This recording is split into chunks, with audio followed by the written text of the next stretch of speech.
Então nessa noite Deus está falando com você. Você está vivendo dívidas, você está vivendo enfermidades, você está vivendo problemas.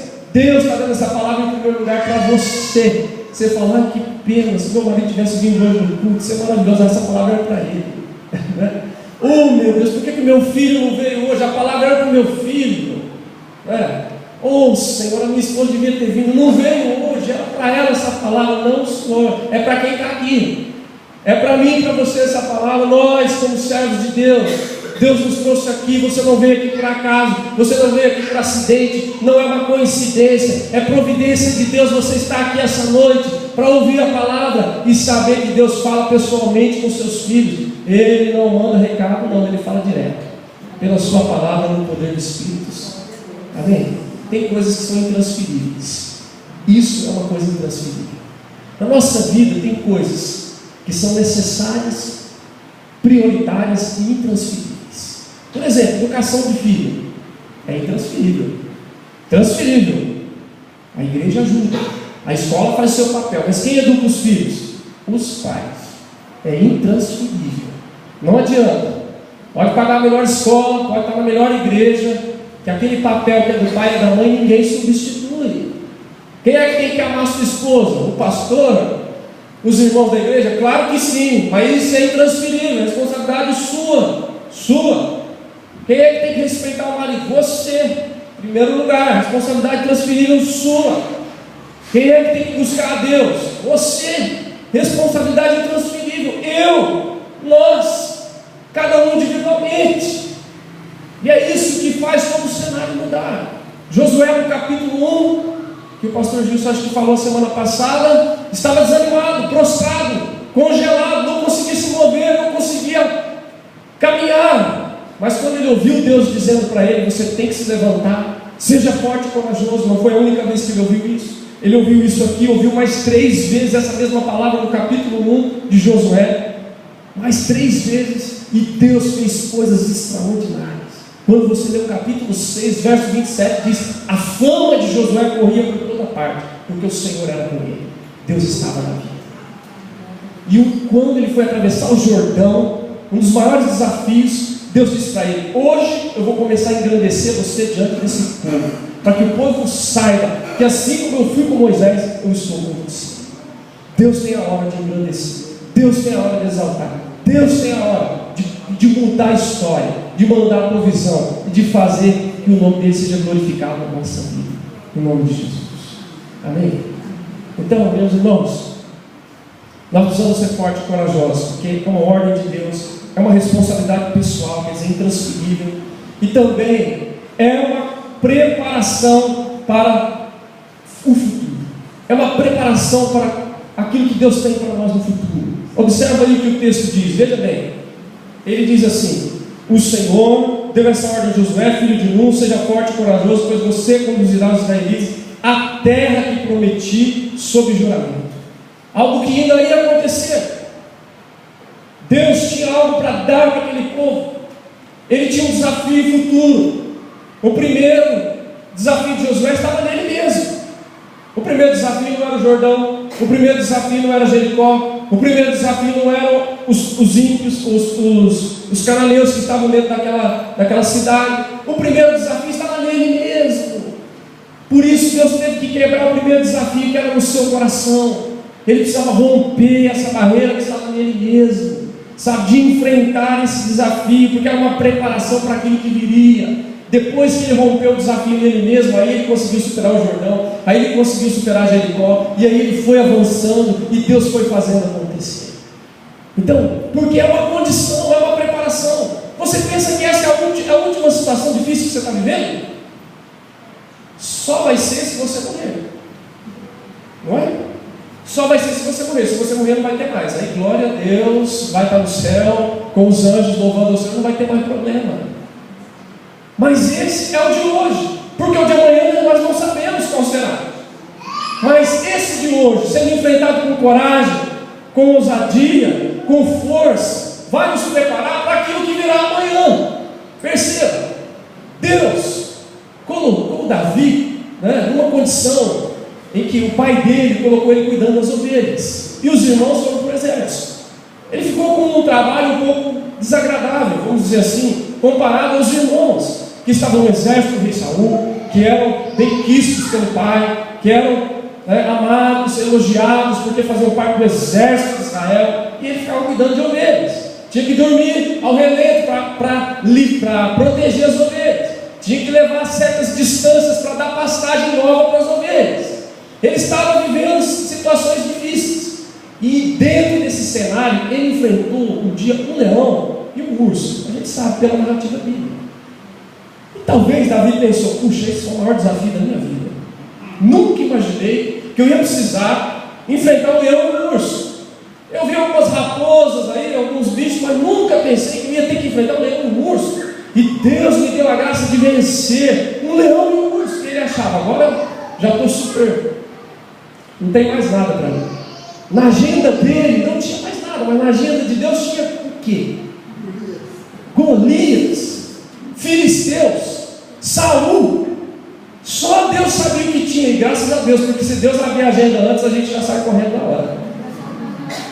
Se Deus abrir a agenda antes, você já nem volta atrás, você já vai embora. E fala: Senhor, não dá para arrebatar logo para eu ir para a glória? Não quero morrer também, porque morrer não está na moda, eu quero é subir sem morrer. Não é assim?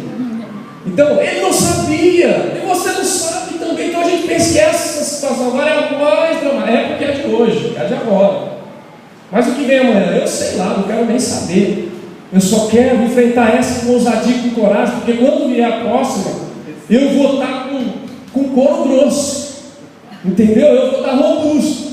Eu já apanhei, eu já fiquei forte. O que vier eu estou enfrentando em nome do Senhor. Aí Davi, quando chegou lá, meu irmão, você sabe essa história, né? Saul fala: você vai lá enfrentar o gigante? Eu vou. Então usa a minha armadura, pelo menos isso, já que você é um homem bomba, suicida, né? O kamikaze, sempre é bom ter um sujeito desse tipo no exército, porque ele na nossa cara, né? Um doido que quer morrer pela gente é ótimo, então vai lá. Mas então, para a gente não ficar com consciência pesada, usa a minha armadura. Aí ele colocou a armadura e disse: tá, isso aqui não dá. Não adianta você querer ser outra pessoa, você é você. Não adianta.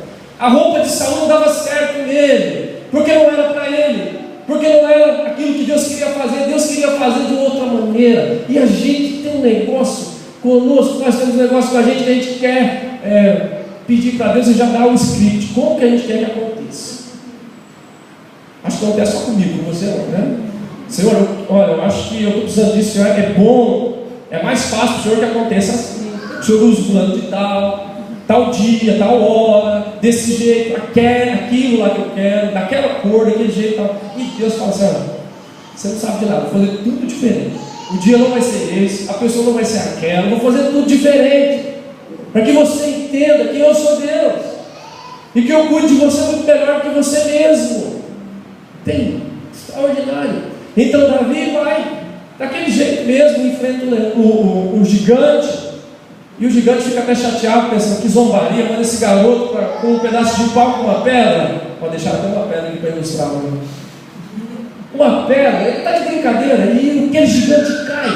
Olha, observe isso, ele cai com uma única pedrada que acerta-lhe a fronte. E Davi usa a própria espada do gigante para cortar a sua cabeça, porque ele nem tinha espada. Percebe isso? Ele não sabia que ia enfrentar Golias, e depois disso não sabia quantos filisteus ia enfrentar, quantos amalequitas ia enfrentar, quantos anos ia ter que fugir de Saul, não sabia. E graças a Deus, mas foi aquele dia que ele enfrentou o leão e o urso, já começava a preparação dele para aquilo que viria lá na frente. E cada situação que ele enfrentou, Deus honrou, Deus abençoou, Deus colocou a mão, e coisas extraordinárias aconteceram para a glória de Deus. Amém? Então aqui Deus fala com Josué: seja forte e corajoso, porque isso é a preparação pelas coisas que vem na frente. Meu irmão, Deus está preparando você, viu? Os caras treinam pra caramba para enfrentar uma lutinha aí, o Anderson Silva fica treinando, Deus está preparando você. Então isso aí fica tranquilo, vai passar. Você vai tirar de letra isso, você já tirou coisas grandes lá atrás, que você achava que nunca ia passar, não é? Certa cirurgia, você fala: meu Deus, agora eu vou, está aqui. Ai meu Deus, agora você despejado, está aqui. Perdi meu emprego, e agora meu pai está trabalhando de novo, já está querendo sair de lá. Já não aguento o chefe, pedindo para Deus ter misericórdia, mandar você para outro lugar. Não é? É assim. Então a gente tem que ser forte e corajoso, porque é uma preparação para os desafios que virão lá na frente. Esse aqui é só o de hoje, só isso. E se você estiver muito para baixo, pensa nisso. Deus está me dando graça. Vai acontecer coisas maravilhosas de Deus nessa história. Amém? Uma outra razão que eu quero colocar, nós temos que ser fortes e corajosos também, porque é uma forma de alcançar as promessas. Vamos falar isso? É uma forma de alcançar as promessas. Foi o que Deus disse para ele: ó, seja forte e corajoso, porque você conduzirá os israelitas à terra que eu prometi sob juramento. Tem uma promessa envolvida ali. Para eles era uma terra, para nós são coisas maravilhosas. Essa Bíblia está cheia de promessas, de que você vai desfrutar da presença de Deus, de que você vai ter vitória sobre o diabo, sobre todas as hostes malignas, de que às vezes, quando Deus se agrada tanto de você, que Ele faz o inimigo se reconciliar com você. Uma pessoa que está virada com você está andando em comunhão com Deus, Deus faz aquilo virar. Você já viu isso acontecer? Eu já vi, comigo, mas não vou contar. Tá? Você já viu? É extraordinário o que Deus faz. As pessoas que Deus usa, surpreendem. Deus fala: não vou fazer do seu jeito. Usa pessoas que você não pensava, situações que você não imaginava.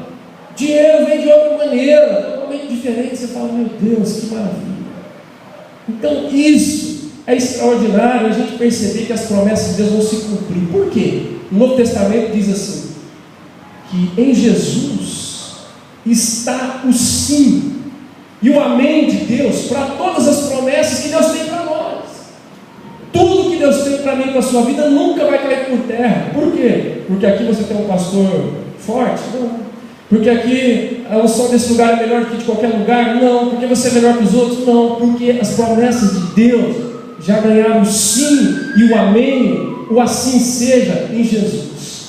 Se Jesus está na sua vida, não tem promessa de Deus que vai cair por terra na sua vida em nome do Senhor. Vai acontecer, porque Deus não é homem para que minta, nem filho do homem para que se arrependa. Amém?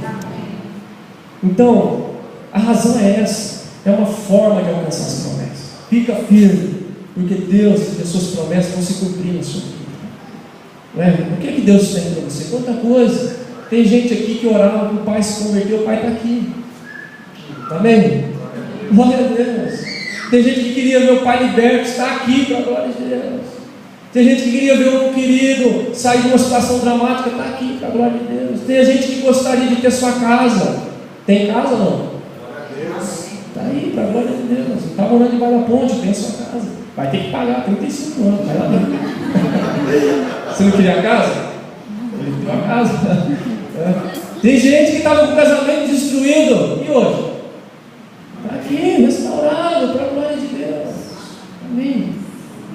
Tinha gente que eu visitei na UTI, que eu falei: nossa, Deus, não, já foi. Ele está aqui. Para a glória de Deus, amém? Porque é o Senhor, é Ele que diz quando vai, quando não vai. E a gente tem um negócio da senha, que eu já falei para vocês, né? Sua senha é 500 mil, sei lá. Aí quando está chegando sua senha, você fala: eu passo a minha vez, quem quiser ir pode ir na minha frente. Aí você fala: pode ir. Eu faço questão de deixar você ir na minha frente. Então, meus irmãos, a promessa de Deus para nós, né, ela se cumpre porque ela já tem sim o amém de Deus e de Jesus. E isso está no descanso, a gente fica forte e corajoso. Não por causa de nós mesmos, por causa de Deus. Por causa de Deus a quem nós servimos e as promessas que Ele tem para nós. Amém? Promessa de salvação, promessa de livramento, promessa de provisão, promessa de cura, promessa de crescimento para a nossa vida, promessa de comunhão, maravilhoso, por causa das promessas de Deus. Você vai alcançar quando você ficar forte, age dessa maneira, sendo forte e corajoso. Amém? Último, outra razão que eu quero colocar: a gente tem que ser forte e corajoso, porque é a melhor maneira de experimentar, a melhor maneira não, é uma oportunidade de experimentar a presença de Deus. É uma maneira diferenciada de experimentar o quê? Presença. Oh, que coisa esquisita isso. Vocês falam que Deus é onisciente, onipotente, onipresente. Deus está em todo lugar, certo? Certo. Só que tem uma coisa chamada presença manifesta. Você sabe o que é isso, não é? Você não sabe explicar muito, mas você sabe o que é a presença manifesta, não sabe? Sabe, porque tem aquele dia que você fala: nossa, hoje aconteceu um negócio no culto que eu não sei o que era, mas aconteceu. Não sei se foi para todo mundo, mas para mim foi um negócio muito louco. Comecei a cantar, de repente deu a vontade de chorar. Aí alguém falou para mim outro dia: pastor, eu estava no culto, comecei assim, ouvindo, o negócio começou a me envolver, de repente comecei a ter vontade de chorar. Você acha que eu estou ficando meio louco? Você está maravilhoso, irmão, continua desse jeito. Se tem vontade de chorar, chora mesmo, sem medo, porque isso é bom. Deus está tocando em você. Significa que a presença de Deus para você já não é algo, não está algo longe, está perto. Você está sensível, você chora, não por tristeza, por alegria, por ouvir algo que tocou seu coração, porque Deus está nesse lugar. Ou você fica tão alegre, cheio de força, cheio de ânimo, cheio de coragem. Por quê? Porque é a presença de Deus. E aqui o texto diz assim, olha que coisa bonita o final do texto: eu mesmo estarei com você. Eu mesmo. Quando passou o Jordão, só passou porque Deus está na frente. Quando as muralhas caíram, só caiu porque Deus deu estratégia, Deus falou que ia cair. E quando eles perderam, que foi derrotado em Ai, que Josué prostrou no chão, ficou chorando. Deus falou: por que você está chorando? Por que você está chorando? O Senhor trouxe a gente aqui para ser humilhado, o Senhor trouxe a gente aqui para passar vergonha, a gente derrotou Jericó, agora vem diante dessa cidadezinha de nada aqui, e a gente sai derrotado, tem que correr. Aí Deus fala: é porque houve pecado no meio de vocês, levante-se, houve pecado, conserta com o povo, resolve esse negócio, isso daí está tudo certo. E eles se levantaram e foi mais uma vitória. Entende? A presença de Deus. Então, diante desses cenários de dificuldade que você está vivendo, sabe, é uma oportunidade diferente, sui generis, de você experimentar a presença de Deus de outra maneira, sabe? Não é isso que Jó falou? Ele passou todo aquele perrengue que nós conhecemos, perdeu os bens, perdeu os 10 filhos, ficou enfermo de uma forma drástica. O seu relacionamento com a sua mulher foi ferido. O seu relacionamento com seus amigos foram feridos. 5 áreas. 5 áreas. Bens, filhos, saúde, a esposa, os amigos. Ele chegou no fundo do poço. Como é que está você? Perdeu todos os seus bens? Perdeu filhos? Saúde? Perdeu o casamento? Perdeu os amigos? Provavelmente não foi tudo isso. Provavelmente, para a glória de Deus. E esse homem disse coisas extraordinárias no meio da sua dor, no meio da sua angústia, no meio das suas dúvidas também. Foi difícil, ele ficou perguntando: Senhor, por que isso, por que aquilo? Mas ele disse: o Senhor Deus deu, o Senhor Deus tomou, louvado seja o nome do Senhor. Ele diz: eu sei que o meu Redentor vive, que por fim se levantará sobre a terra, no meio da sua dor, da sua angústia. E lá no final ele diz: bem sei que tudo podes, e nenhum dos teus planos pode ser frustrado. Antes eu te conheci só de ouvir, mas agora, depois disso tudo, os meus olhos te veem. Eu tive uma experiência diferenciada com Deus, no meio dessa dor, desse caos, dessa angústia. Eu tive uma experiência diferente com Deus. Deus está falando para Josué: eu mesmo estarei com você, e você vai perceber a minha presença no meio do Jordão, diante de Jericó, diante de Ai, onde quer que eu andar, você vai viver algo novo comigo. Amém?